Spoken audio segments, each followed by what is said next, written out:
அனைவருக்கும் வணக்கம். தெய்வீக பலன்கள் சேனல் சார்பாக தங்களை அன்புடன் வரவேற்கிறோம்.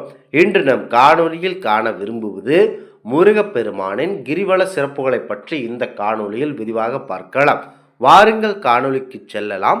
மறக்காமல் ஒரு சப்ஸ்கிரைப் செய்யவும். தன்னை வழிபட்டவர்கள் உள்ளத்தை பழனி ஆண்டவன் பழுக்க வைக்கிறார். பழனி மலை மீது ஏறி சென்று அவரை வழிபட்டால்தான் நற்கதி கிடைக்கும் என்றெல்லாம் இல்லை. அவன் ஞான தண்டாயுத பாணியாக குடிகொண்டுள்ள ஞான மலையாம் பழனி மலை. இதனை வளம் வந்து மனமாற வணங்கினாலேயே மனம் பழுத்துவிடும்.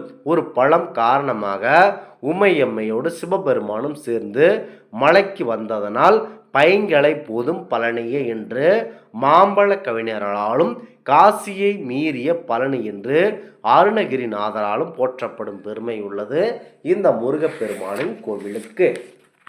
கண்டிப்பாக நீங்கள் பூமியில் உள்ளவராலும் ஆகாயத்தில் உள்ளவர்களாலும் அளந்தருக்கிற பொலிவை கொண்டு பெரிய தவத்தை உடைய முனிவர்களாலும் புலல் பாடுகின்ற சக்தி மலையும் தன் பக்கத்திற்கு கொண்டு வந்த குற்றங்களை விட்டு நீங்கிய குமார கடவுள் நடு இடத்தே இருந்ததனால் சிவமலை எனும் அந்த மலை சிவபெருமானை போன்றே நின்றது.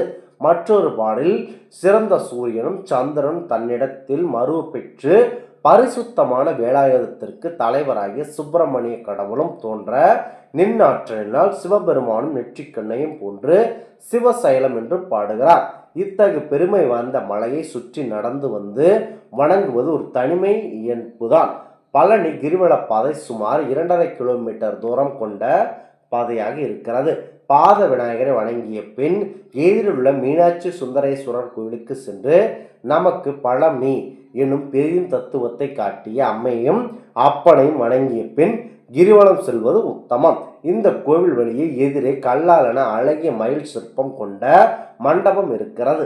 இது போன்று மேலும் 3 மண்டபங்கள் கிரிவல பாதையில் திசைக்கு ஒன்றாக அமைந்துள்ளது. ஐப்பசி மாதம் நடந்து கந்தசஷ்டி விழாவின் போது இம்மண்டபங்களையொட்டி சூரசம்ஹாரம் நடைபெறும். தங்கமயில் வாகனத்தில் சுவாமி எழுந்தருளி சூரசம்ஹாரம் செய்வார். இத்திருவிழாவின் போது கிரிவல வீதியை சுற்றி பக்தர்கள் கூட்டம் நிறைந்திருக்கும். அம்மையப்பரையும் மயில் வாகனத்தை வணங்கி வடக்கு கிரிவல பாதையில் நடக்க துவங்கும் போது ஒரு திருப்புகழ் பாடி வணங்குவார்கள். அவனிதானிலை திருப்புகழ். பரமபதம் மோட்ச வீடு.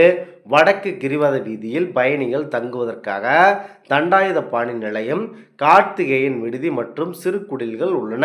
இடுமன் குடில்கள் என பெயரிடப்பட்டிருக்கும் நுழைவாயில் உள்ளே சென்றால் பிரம்ம தீர்த்தம் எனும் மிகப்பெரிய பழமையான தீர்த்தத்தை காணலாம். பாதுகாப்பிற்காக சுற்று சுவர்களும் படிக்கட்டுகளும் கட்டப்பட்டுள்ளன. சில படிகள் இறங்கி சென்றால் பிரம்மன், திருமால், சிவன் ஆகியோர் தத்த வாகனங்களுடன் குடிகொண்டிருக்கும் சிறு கோவில்களை தரிசிக்கலாம். மழையின்மை காரணமாக இக்குளத்தில் நீர் மிக குறைந்தளவே காணப்படுகிறது. பிரம்மன் தேவர்கள் தன்னை நெருங்கிய சென்று பொறிகளுடைய அக்னி கொண்டு செய்த குண்டம். குமர கடவுளும் அருள் மிகுந்த நல்ல பூக்களை உடையது.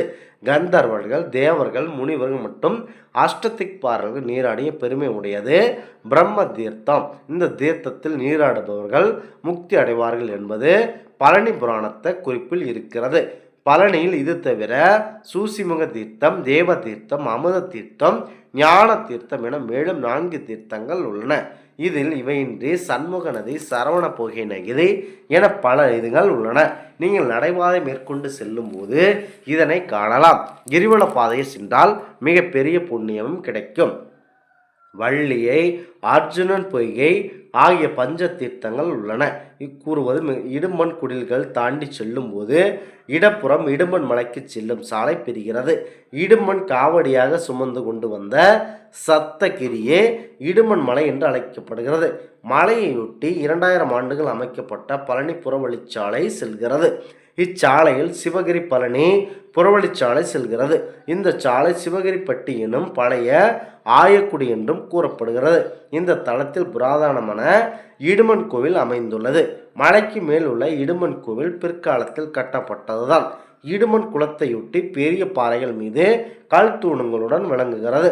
இப்புராதன கோவில் ஆனால் கனமான பெயிண்ட் பூசப்பட்டுள்ளது. சுவர்கள் தூண்களில் அழகும் அவை மீந்திருக்கெழுந்தும் வெகுவாக பார்க்கப்படுகிறது. இந்த கோவில்களில் நீங்கள் கண்டிப்பாக கிரிவல பாதைகள் மேற்கொண்டால் உங்கள் வீட்டில் இருக்கும் அனைத்து பிரச்சனைகளும், குழந்தை பேறு, திருமண தடை இவை அனைத்தும் கிடைக்கும்.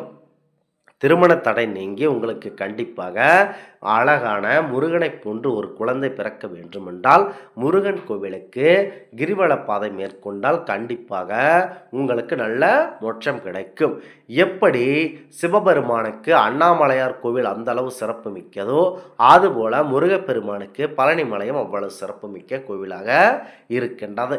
இந்த கோவிலுக்கு கிரிவல பாதை மேற்கொண்டு உங்கள் வாழ்க்கையில் உள்ள அனைத்து பிரச்சனைகளையும் தீர்த்து கொள்ள இந்த தெய்வீக பலன்கள் சேனல் சார்பாக நாங்கள் வேண்டுகிறோம்.